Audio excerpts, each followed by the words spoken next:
നിങ്ങൾ കാണേണ്ടത് ഇപ്പോൾ ഏറ്റവും ഒടുവിൽ വന്ന പരാതിയിൽ പറയുന്ന കാര്യങ്ങൾ, പരാതി പരിശോധിച്ചാലേ അതിന്റെ വസ്തുതകൾ മനസ്സിലാക്കാൻ പറ്റൂ. പക്ഷേ അല്ല എന്നിപ്പോൾ ആർക്കും പറയാൻ പറ്റില്ലല്ലോ.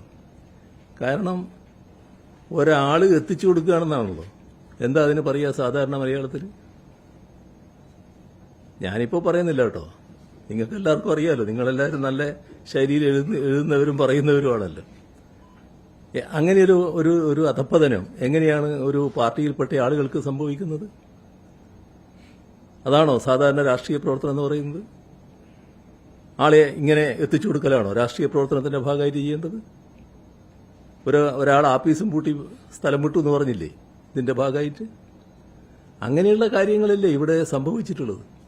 പിന്നെ എന്തിനാണ് ഈ നിങ്ങൾ പറഞ്ഞ വെട്ടുകിളികൾ രംഗത്ത് വരുന്നത്? ഇയാളെ തൊട്ട് ആരും പറയാൻ പാടില്ല. അങ്ങനെ പറയുമ്പോൾ, അങ്ങനെ പറയാൻ തയ്യാറായാൽ ആ പറയുന്നവർക്കെതിരെയുള്ള ഭയങ്കര അസഭ്യവർഷം, എന്തെല്ലാം ആക്ഷേപങ്ങൾ, ഏതെല്ലാം തരത്തിലുള്ള അവഹേളിക്കലുകൾ. നിങ്ങൾ ചില ആളുകളെ, നിങ്ങളെന്ന് പറഞ്ഞാൽ ഇവിടെ എറണാകുളത്തുള്ളവരല്ല, ചിലയിടത്തുണ്ടായല്ലോ മാധ്യമ പ്രവർത്തകര് ചില കോൺഗ്രസ് നേതാക്കളെ കാണുമ്പോൾ, കോൺഗ്രസ് നേതാക്കളോട് ചോദ്യങ്ങൾ ചോദിക്കുമ്പോൾ, ഇതുമായി ബന്ധപ്പെട്ട് ചോദ്യം വന്നപ്പോൾ എന്താ കണ്ട ബഹളം? ഇതൊക്കെ സാധാരണ സംഭവിക്കുന്നൊരു കാര്യമാണോ? ഏതെങ്കിലും പാർട്ടിയിൽ സംഭവിക്കും ഇങ്ങനെ? അതും കേരളത്തിലെ ഇന്ന് ജീവിച്ചിരിക്കുന്ന കോൺഗ്രസ് നേതാക്കളിലെ ഏറ്റവും പ്രമുഖൻ അല്ലെങ്കിൽ പ്രമുഖരിലൊരാൾ എന്ന് പറയാവുന്നയാൾ സംസാരിക്കുകയാണ്.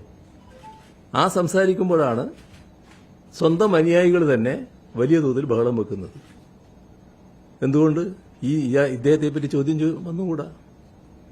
നൽകുന്ന കൃത്യമായ സന്ദേശം എന്താണ്?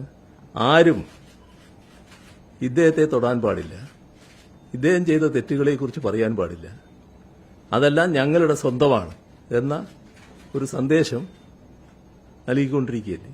ഇത്തരത്തിൽ ഒരു സംരക്ഷണ വലയം എന്തിനാണ് ഒരുക്കാൻ തയ്യാറായത്? അതും നമ്മൾ ആലോചിക്കേണ്ടതല്ലേ.